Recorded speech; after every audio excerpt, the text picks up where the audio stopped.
If you are starting a vertical farm and don't know where to begin or which technology would suit your needs, then reach out to the experts at Cultivated. As indoor farm brokers, they help connect you to the right technology and ensure your project is successful. Best of all, their service is free because they work on behalf of their partners. Visit cultivated.com to learn more. And that's spelled cultivatd.com, or click the link in the show notes. Over all the different jobs I've had, that look, you do your best to always keep customers happy, but it's not always going to work out. There are times when customers are just going to be furious. That's a great opportunity to get closer to a customer. That's what he would always say to me. Don't be afraid of negativity, and don't be afraid of, aggression. Absorb it and do something with it rather than let it intimidate you.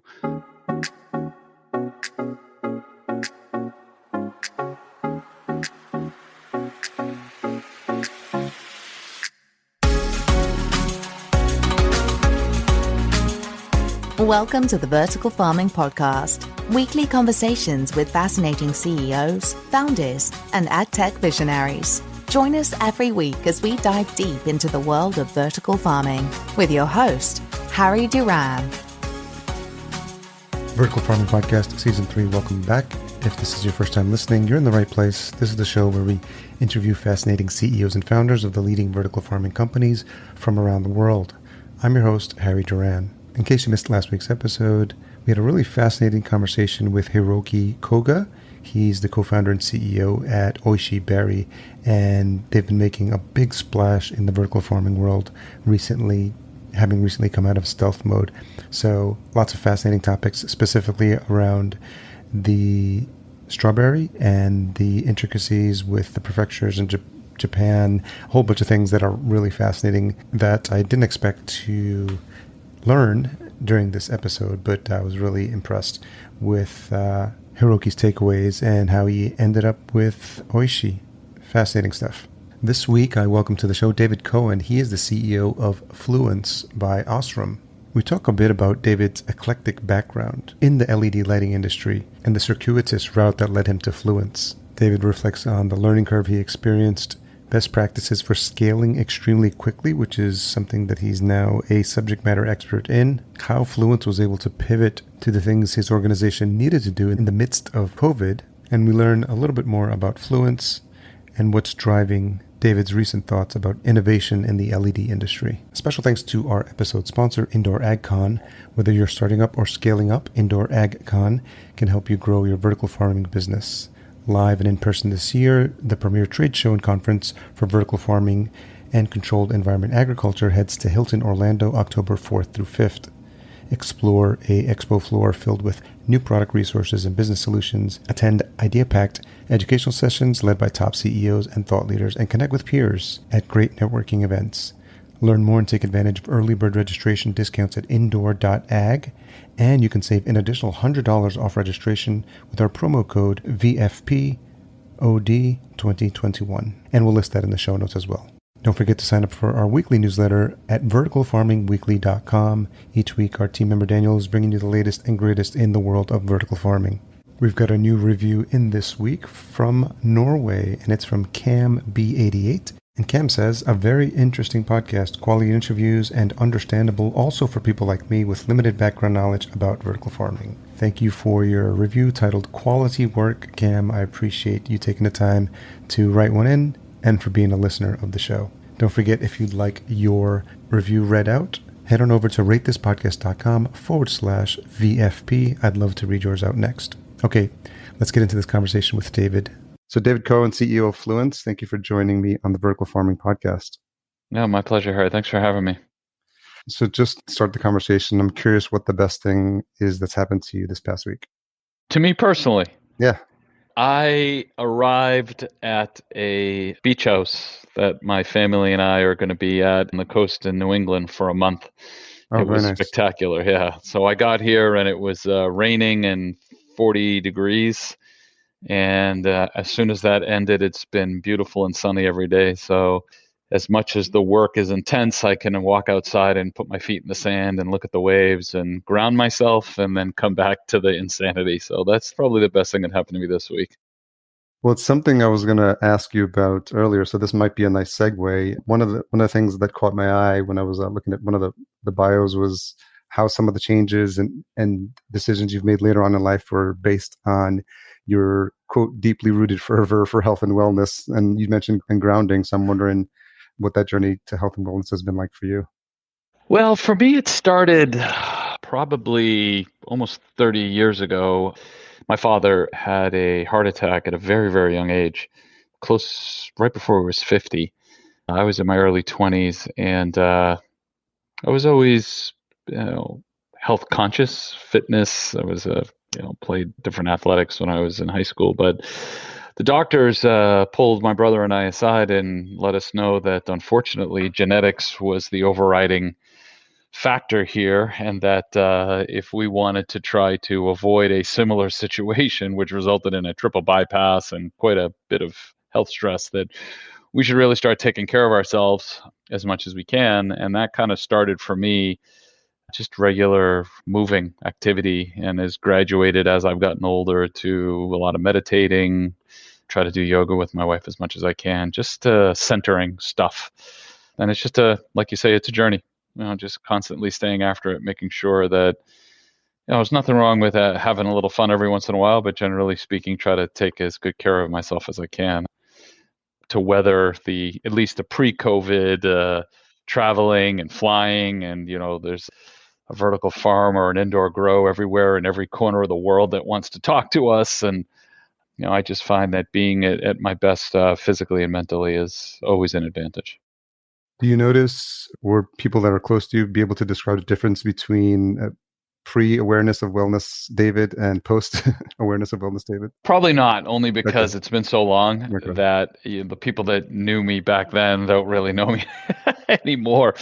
But yeah, people would overall describe me as pretty intense, and I'm one of those people that crack of dawn before the sun comes up. I like to get my hour of intensity in and sit and have a cup of coffee, gather my thoughts, and then attack the day. So it just happens to work very well for me. Does that come from just a function of how you were raised, or just mentors along the way, that discipline, that early morning discipline? Probably along the way, and just the way my life is kind of settled. Thinking back when I was young, there was no possible way you could get me out of bed at 5 a.m. And, I was the get out of work, go to the gym at 7 o'clock or play basketball or whatever with my friends. And now I don't know, my eyes open and it's time to go. And I find that if I don't get that certain level of intensity in, the kind of the built up intensity that is going through with my thoughts and the things that I want to get done, become harder to sort through than if I just take that hour and really bear down, clear the, I don't know how to say it the best way, but clear the waves and make it so, just thinking and processing for me. It's strange. I find even on nights where I don't sleep very well, if I go and exercise, I get through the day no problem. If I don't, I feel slow and sluggish all day. So it's just something that works for me. Different people, different things. And even if I can't go and exercise, I'll go for a walk, or I'll definitely try to breathe and meditate, even if it's for just a couple of minutes, just to get centered. And it seems like it would be something that you'd want to do, or that you've disciplined yourself to do in order to reset, or that control alt delete, I guess, to ensure. That's exactly what it is. That's a really good way to describe it, control alt delete. And I've just found that I've become more and more dependent over the years on it as my working life becomes more intense and the magnitude of the decisions becomes more significant. I don't know about more intense, but the decisions I'm making today as professional are much different than the decisions in magnitude that I was making 20 years ago. And like I said, for me, everybody's got what works for them, but for me, what works is clearing everything out first, really trying to focus on breathing and getting through a workout, and then a cup of coffee and boom, I'm ready to go. Or 2 or 3 cups of coffee, depends. Yeah. Yeah, staggered throughout the day as well. What is your beverage of choice? Coffee and water. Black Just coffee. coffee more. Okay. Yeah, that's it. Yeah, Nothing that's too it. fancy there. Well, we'll get into vodka, but me, you got to get to know me better before I start to declaring those details. That's fair. I'm Yeah. wondering if you felt like this. You've always been someone that's driven. I noticed, obviously, there's a lot of education in your background, and even like the things that you were studying back then. Did you always feel like, even when you were in high school, that like leadership and running your own company was something that you were destined for? I always felt like I wanted to do something that had a leadership component to it. I think when I was younger, it had to do more with status and accomplishment, wanting to be in that type of position and not really understanding what leadership was and what responsibility and accountability really is. I think a lot of, young driven people they think they want something, but really understanding what it's about and why, I think comes with a certain level of maturity. And as I got older, I'm still fascinated by leadership, but for different reasons than I was when I was younger. When I was younger, it was more about being that person, being in that role that I could always see, wow, I want to have that job. I want to do what that person's doing. And I don't know when that changed, but over time, it's more evolved into I've seen and done so much. I've been very fortunate to live in Asia and work there and have raised a family there, spend 5, 6 years in Europe.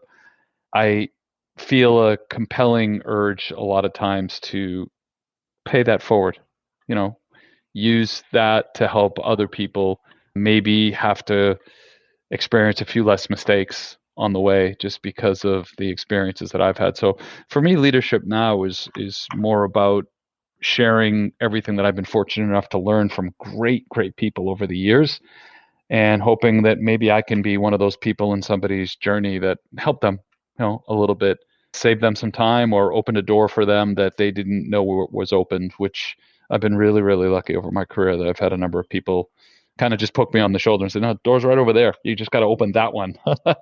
you know? Speaking of that, can you think of a name or two or someone that's had a special relationship for you, either as a mentor or someone that you've learned from? Yeah, I've got a lot of great people, and I put all of those people in the same bucket, even people that I had really bad experiences with. I've in the middle of those experiences, I didn't really like it that much, but being able to reflect on my career, the people that gave me the hardest time helped me as much as the people that helped me. But I got a job right out of school with a company in Massachusetts, just outside of Boston, and I was extremely lucky that I was at that company for close to 21 years. It was a very small family company, and I got in the door when it was just a couple of $1 million. It was a local contract manufacturer. And over the years, we just did a lot of things right, got lucky, grew it to 40, $50 million. And I kind of grew up my career at that company. And that entire time, I worked for a single person. I just spoke to him this morning. I don't work there Right. anymore. And we're still very, very good friends. The gentleman's name is Nick Scarfo. He hired me, and as he moved up, he brought me up. He eventually bought the company from the family. And what I learned from him was all of the pieces of me that I didn't have. He was just a notorious great street fighter, is what I call it. There's people in business that just have an incredible amount of formal training skill, and there's people who are just really, really good in interactions and negotiations. And I learned Yeah. so much from him that I still use to this day. And then there was another gentleman that I had a very short stint at a big global company called Future Electronics. I was heading up their lighting activity in Europe. We're based in London. And I had a mentor at Future. This gentleman's name was Dan Casey, and I still talk to him as well. And these people helped me, almost every time that I could think that I was at a crossroads, I contacted one or two or three of the people in the network and said, hey, what do you think?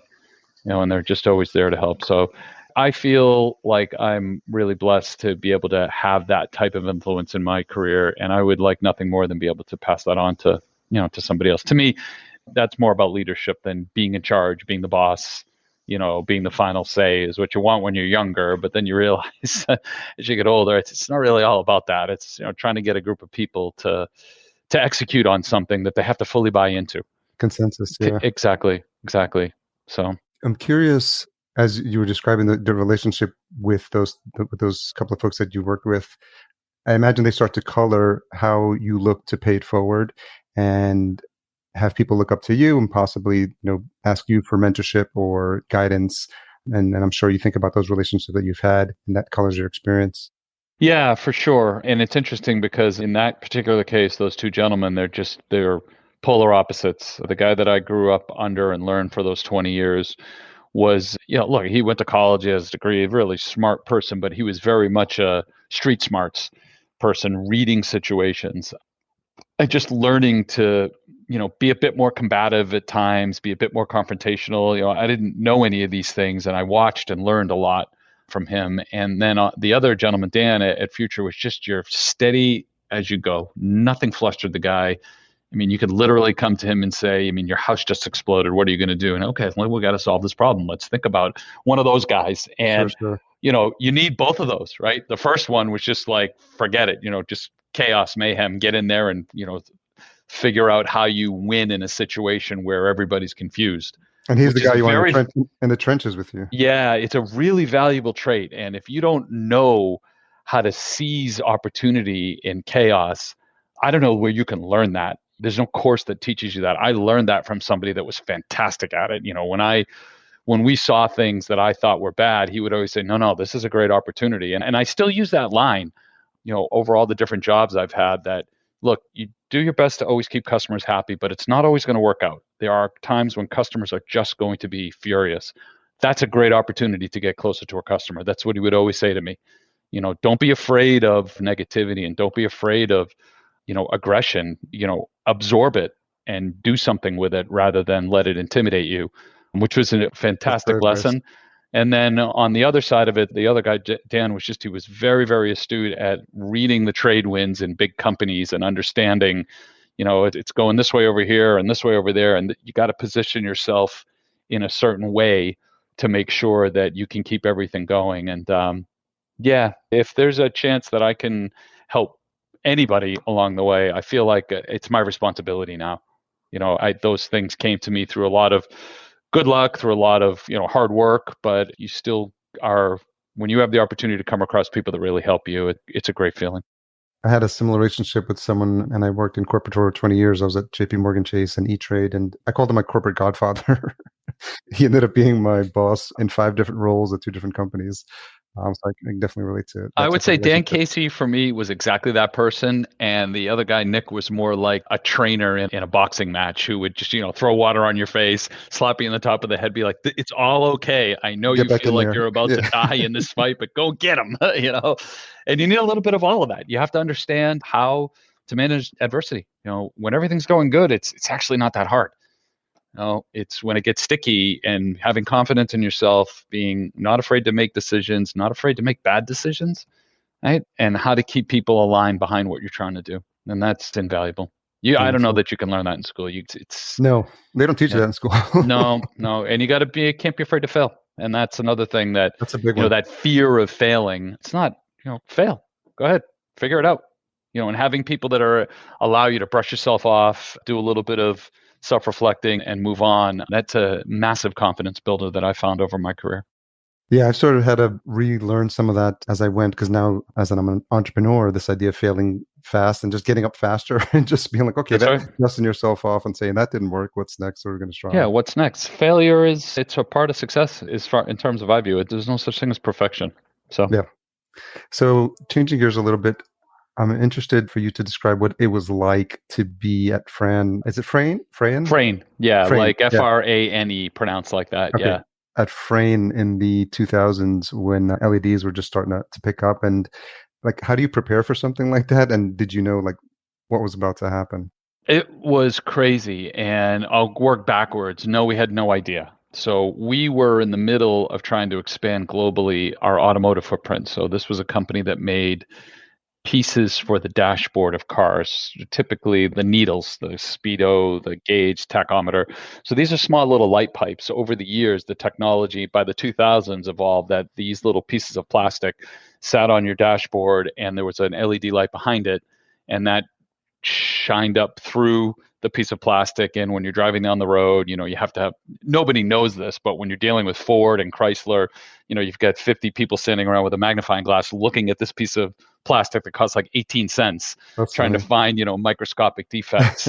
We had a really good relationship with the companies that made the LEDs for cars in the late 90s and early 2000s. We were getting ready to expand in Europe. We hired a team of people in Italy, and they were working very closely with Lumileds, who had just invented or just released, I don't know if invented is the proper word, but the first high-powered LED. So it was like a $10 LED that they flew out to our facility and they showed it to us and said, look at this thing. And it was so bright, it was this massive glowing piece of, computer chip. And they said, we need to figure out a way how to take all of this light and put it in a spot. Can you help us? And that dragged us into LED. I mean, Wow. unprepared, no strategy, no plan, no 5-year vision. They just showed up and said, help us. We took it on. We invested a couple of $1 million and made tooling to make these pieces of plastic that went on top of these $8, $9 LEDs. Yeah. And instantaneously, we became the optics company for high-powered LEDs.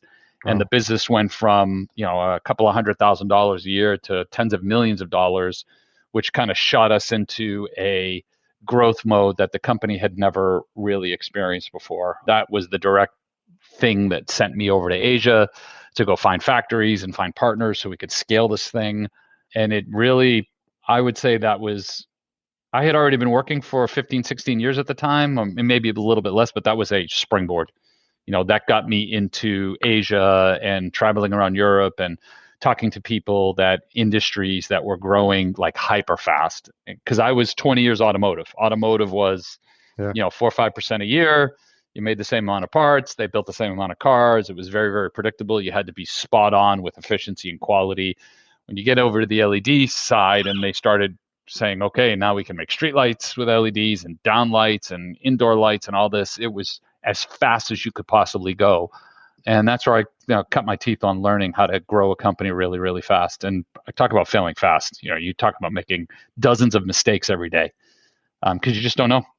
Yeah, you just don't know. What are some of the highlights, or maybe a low light that you remember? Yeah, I remember quite a few that I don't talk about that much. But getting over to Asia and trying to, but by myself. The company sent me, my wife and daughter and cat and said, Wow. Go figure it out. I mean, there wasn't an infrastructure, there wasn't a company, there wasn't anything. I had to go get my own visa, establish all these relationships, and establishing relationships with factories that knew who we were, that wanted to do business with us, but not understanding how to figure out if they were the right partner. We had to go so fast that we wound up investing in a bunch of different places just to see which one would work. And at one time, it seemed like they were all failing. And we were on the hook for, massive deliveries and support. And there was a couple of month stretch there where I was literally sleeping on the floor in factories in China next to machines that were supposed to be making our parts. Wow. I'd just lay down on the ground. I was so tired. I'd just doze off, and then I'd wake up and catch the next part off the machine and look at it and make sure it was okay. And thinking to myself, boy, I went and got a master's degree to do this. And I had an MBA too at the time. So, wow. But I mean, hey, you learn. Sure. And that was some of the most valuable lessons that I've ever learned in my life, for sure. Being on the ground there and dealing with that type of adversity, 12-hour time difference. And yeah. So that would be the thing that I remember the most, sleeping on the floor. That'll be something you definitely don't forget. Did you have time to take in any of the culture? Because you mentioned a lot of countries that you did get to visit as a result of this. Fantastic growth as well. I'm lucky that I'm married to such a great person, because she would not allow these things to turn into just all work. Like, you dragged us here and we're here to support you, but we are going to explore. So we spent a lot of time exploring Southeast Asia, all the different areas around there and the cultures. And then we were in Europe. We were in Italy, Netherlands, and London. And yeah, very, very lucky. And talk about an amazing experience to raise a child in. Yeah, he was born. Our daughter came with us to Hong Kong. She was 5, but my son was born there. Wow. Yeah, born in Hong Kong. And then we moved directly, when he was about a year old, to Italy. He was a year there. We went back to the U.S. for a very short stint, and then we were back in the Netherlands and then in London. So it was Yeah, culture, the experience, the children got to learn a lot of different things. Well, as with anything, a lot of great came of that, and there's things that I think my kids are going to be forever better for.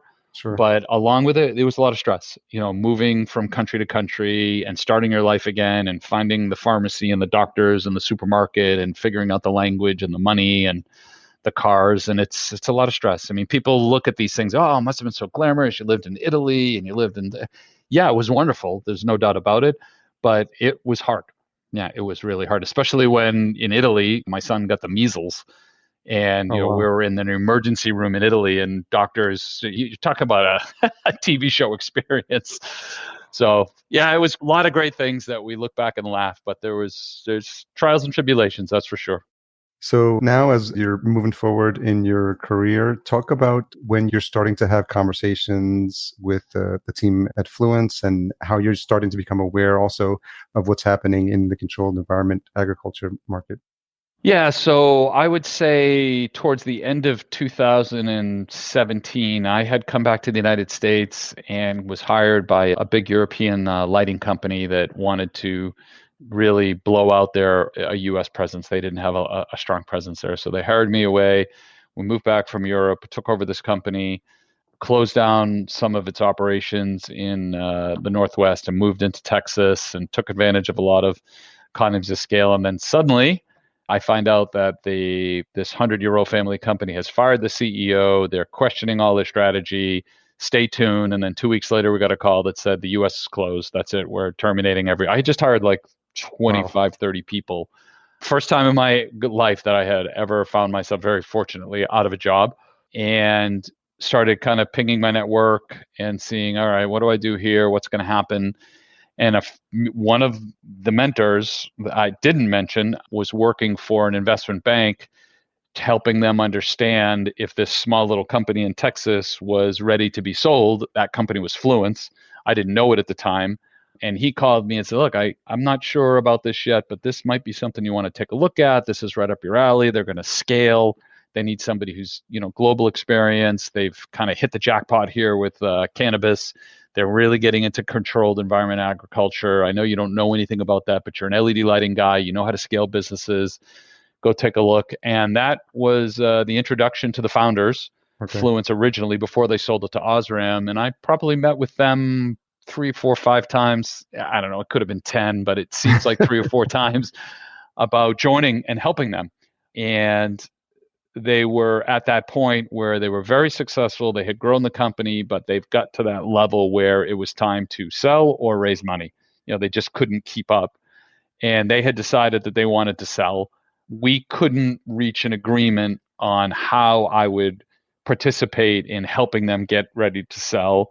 So I took a consulting job with another big European company for like 6 months.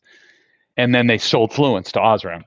I was kind of disconnected from them for a couple of months. I got a phone call to 4th of July, right around there. It's the guy, hey, how you doing? I'm like, oh, I haven't heard from you in 4 or 5 months. What's going on? I sold the company to OSRAM. I gave them your resume and I told them that you should be the CEO. Good luck. And he hung up. Like, okay.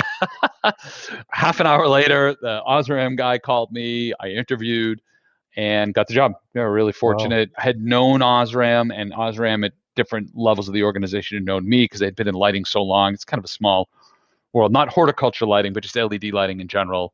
And brought me in, and the crazy ride started. The middle of 2018, OSRAM was intent on growing this business as fast as possible, and that's what got my career started at Fluence. So really crazy, and learning photobiology and controlled growing and vegetables and cannabis on the fly. I mean, I was a street light guy, and inside theater lighting and museum lights.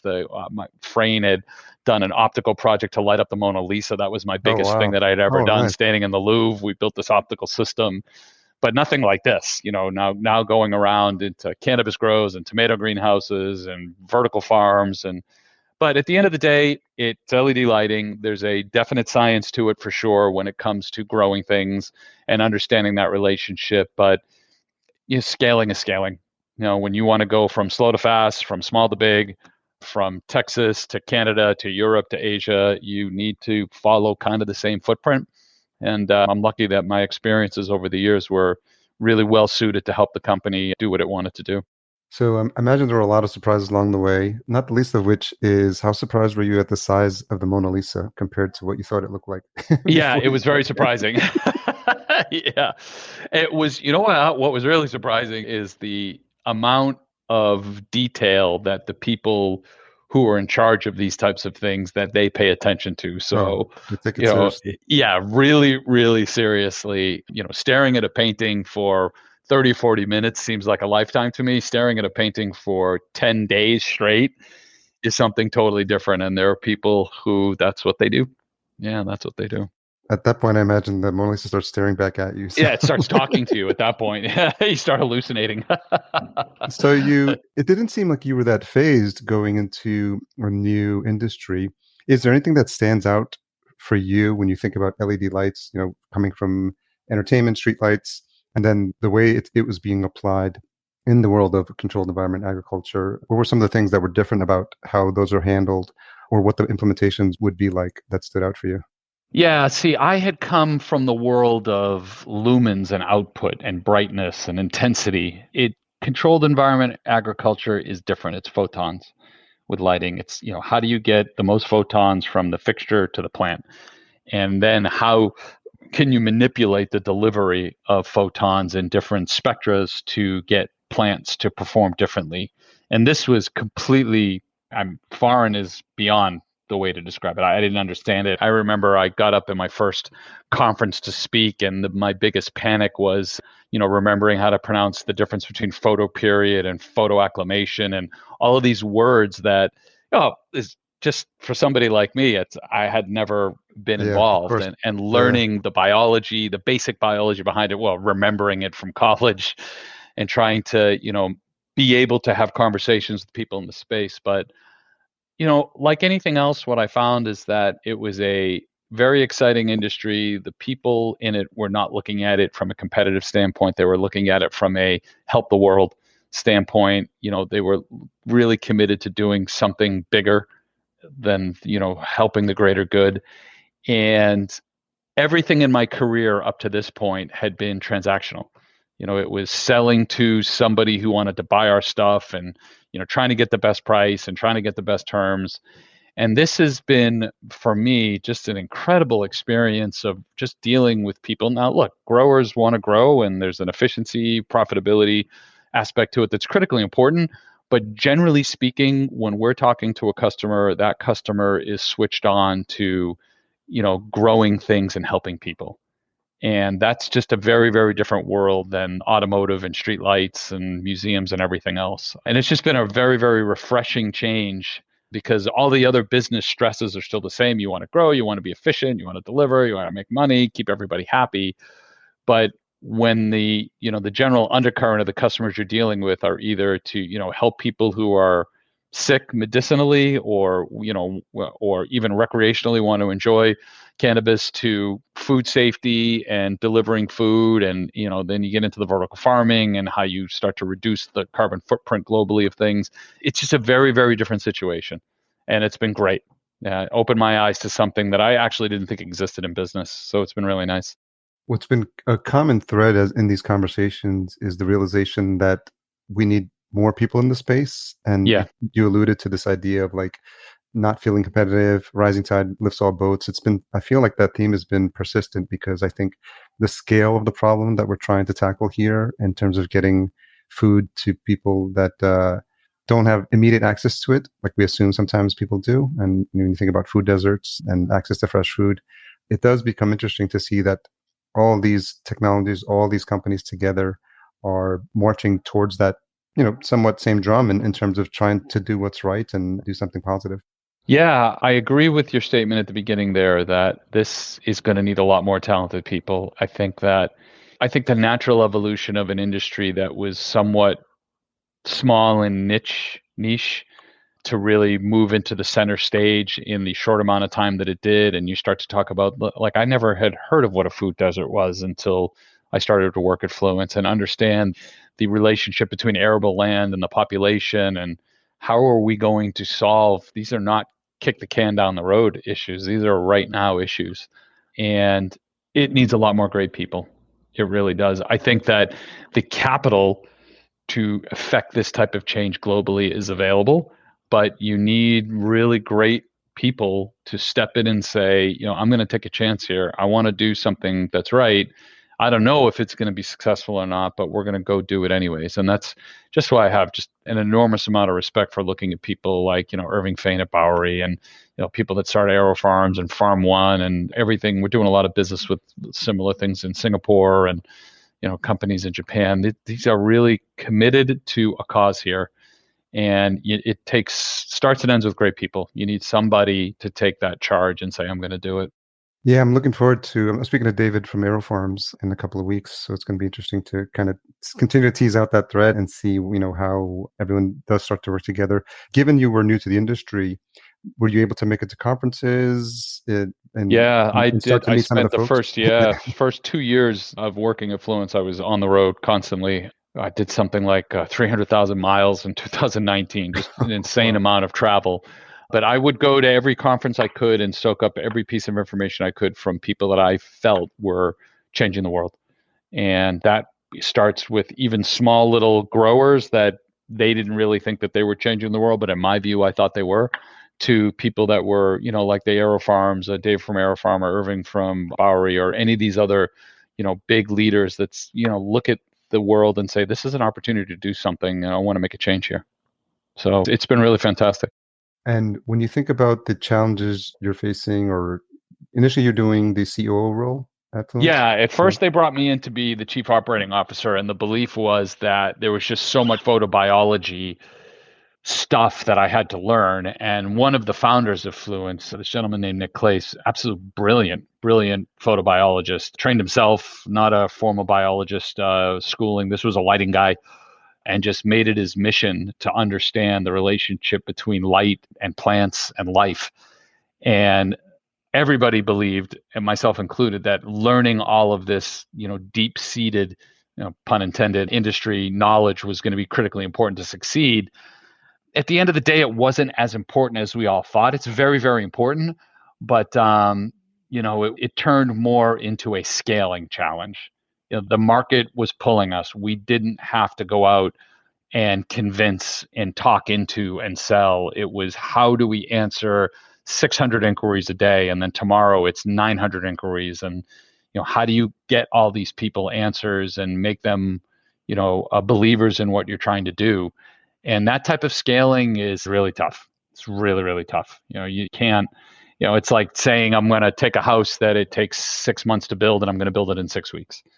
And I'm going to expect that when I open the front door, it doesn't fall off. And, I turn the sink on and the mud isn't running out of the faucet. And that's kind of what happens when you take at the end of the day, we're selling hardware. You got to put stuff together. You have to take bits and bobs, and somebody's got to put it together. Somebody's got to test it. Somebody's got to ship it.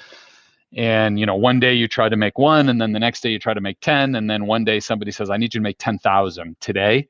That's been the hardest thing here, really, being kind of a victim of our own success, that, the only way to realistically do this and do it perfectly was to slow down and be a lot more deliberate. But when the market is pulling, you can't slow down. They'll go to somebody else. And, it was trial by fire, very, very lumpy, but going back to what, I was trained and mentored in, that every one of these potentially negative experiences can be flipped into something very positive. That came true in almost every situation, because there was a lot of challenges in going as fast as we went. I know it's something that would be impossible to encapsulate in a podcast episode, but when you think of the experience you've had scaling extremely fast, as you've alluded to several times, companies that find themselves in that position, and I imagine in this industry there may be others, and companies that could be at that point that are listening, but how do you think about tackling a problem like that, just at a really high level? Like, what are the key things companies to be thinking about if to exponentially scale successfully? I would say it comes down to two things primarily. You need great people, and complete, this is what everybody's going to say. You need great people. You cannot do all of the things that you need to do yourself. And it has to be great people that you can trust. And the second thing is going along with that with great people is you need to give them a very clear picture of where you want to go. And then you need to get the hell out of the way and let them go and make sure that they feel like they can fail fast, because the speed required to keep up with what's going on here almost demands rapid failure and rapid redos. You just no deliberate time allowance for really anything. Product development, customer strategy, distribution, global footprint of manufacturing, supply chain, you get on and on and on and on, accounting system, finance, HR. Oh my God, how do we make sure that all these people we brought in, there were 75 people when I got here, now there's 250, and when's the last time we did a review? Oh man, we forgot. We got to put a policy in to review all the employees. It never ends. And I think that when you're embarking on something like that, understanding how important it is to have absolute superstars. And if you don't have them, you got to act fast. And I would say that, some of my learnings here were, when you're going this fast, failing fast includes making decisions about people and then undoing those quickly. I know the view of the world is, measure twice, cut once when it comes to hiring. When you're going this fast, you can only do so much diligence. Sure. You got to get people in, you got to let them run and see, give them feedback. But if you come to the conclusion that you possibly have made a mistake, you got to undo that mistake very, very quickly, because every day that is not addressed, it's exponentially getting worse. And I would say that was one of the things I learned that lesson the hard way. They were just a little bit more if they just can give them a chance. No, you actually can't. Yeah. We're going too fast to give you another chance. And so I would say, scaling and being crystal clear because when you're going this fast, it always comes back. What are we doing? Why are we doing this? Is this related to that? And then explaining to people, as opposed to managing what they're doing or directing what they're doing, really telling them, over there, that's where we want to go. You guys got to figure out how to get there. And if you want my feedback, come back and tell me, but I'm just telling you, we got to get over there. We got to get over there in 2 weeks. And it sounds like that's something that comes up during the hiring process, right? You're about to board a roller coaster, just be forewarned. Fair warning, right? If you have a heart condition, this is not a good ride for you.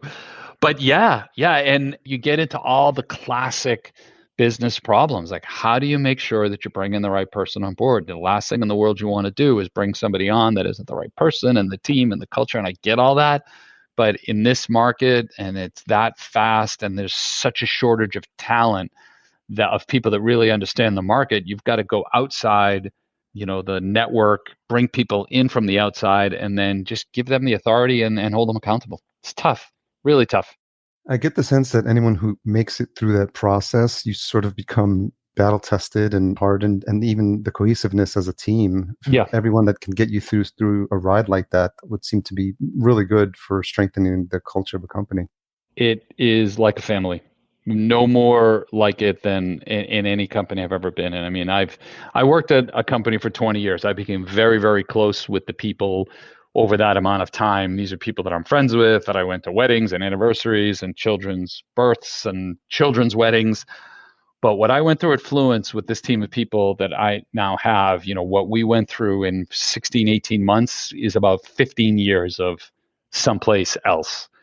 And it's different leadership, it's different coaching, it's different mentoring. It's just got to really make sure that you're attuned to what's going on with people. Because one thing you can count on, they're all overloaded. They don't have time. They're working 20-something hours a day. They're waking up in the middle of the night to go to the bathroom, and they're checking their phones. They're committed.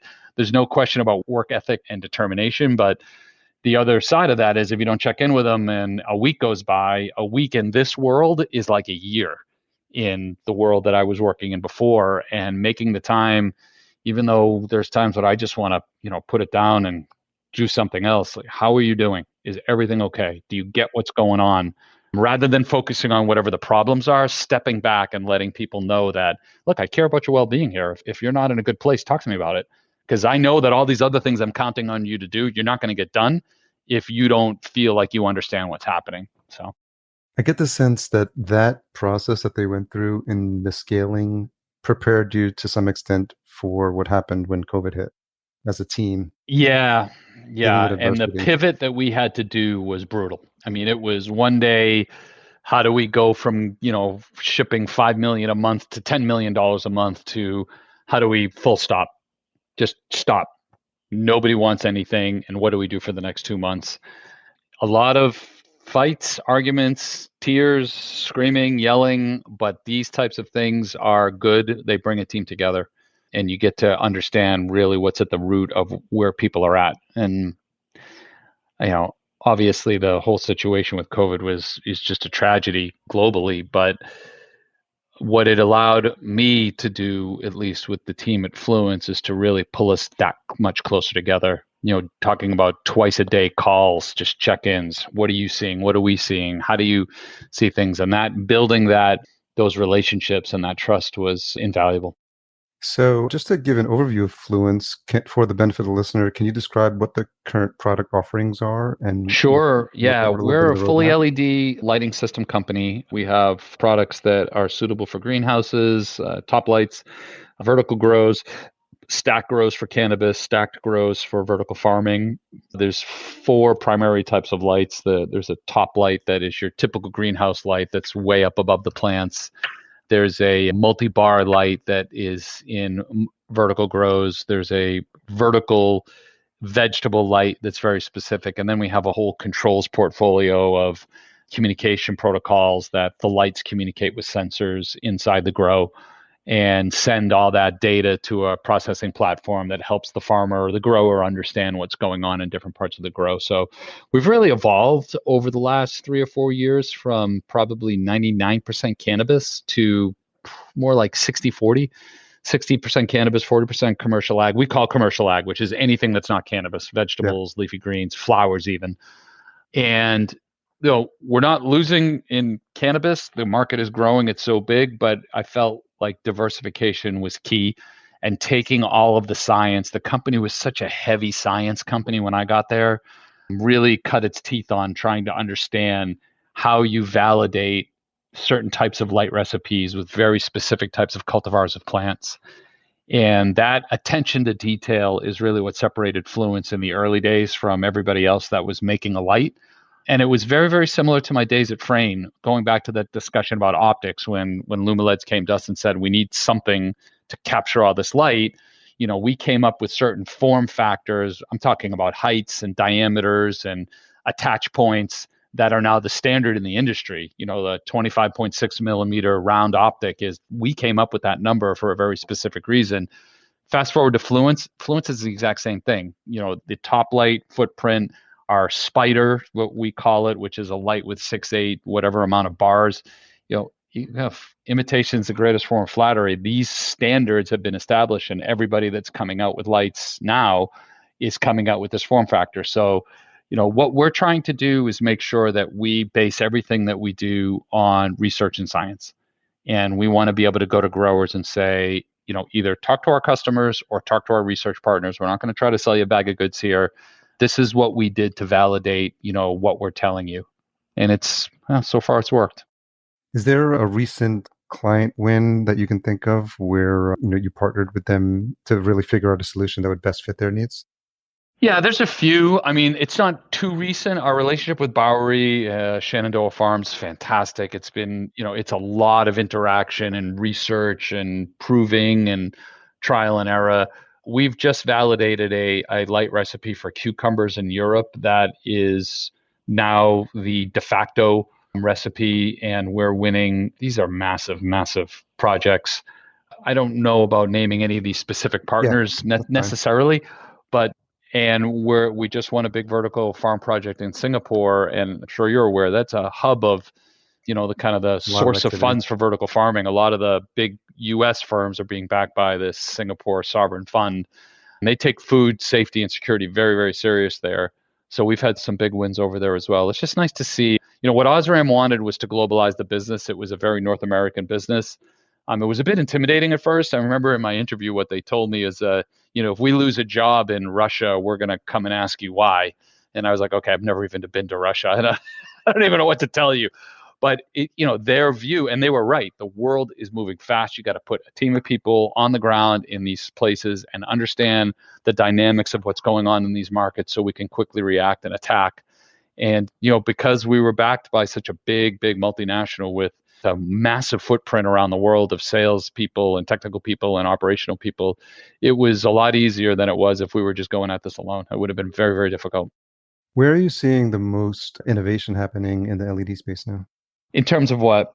Just in terms of because at some point there's limits to what you can do with the technology itself. Is it in the applications, or do you feel, having been at the forefront of the growth in LED, are there opportunities there for new things that you? Yeah, I think from an LED technology in itself, it boils down to it's a diode, right? Sure. It's a computer chip that lights up. The Moore's law kind of phenomenon around LEDs, it's getting to the end. Like, I'm not a scientist, I'm not a photon electron guy, but what I do know is that squeezing another 5 or 10% out of LEDs today is not like, doubling every year for the last 10 years. So you're getting to that point on performance that you're almost at the end of the line. The price is ridiculously low. You can't squeeze any more out of it. It's complete commodity.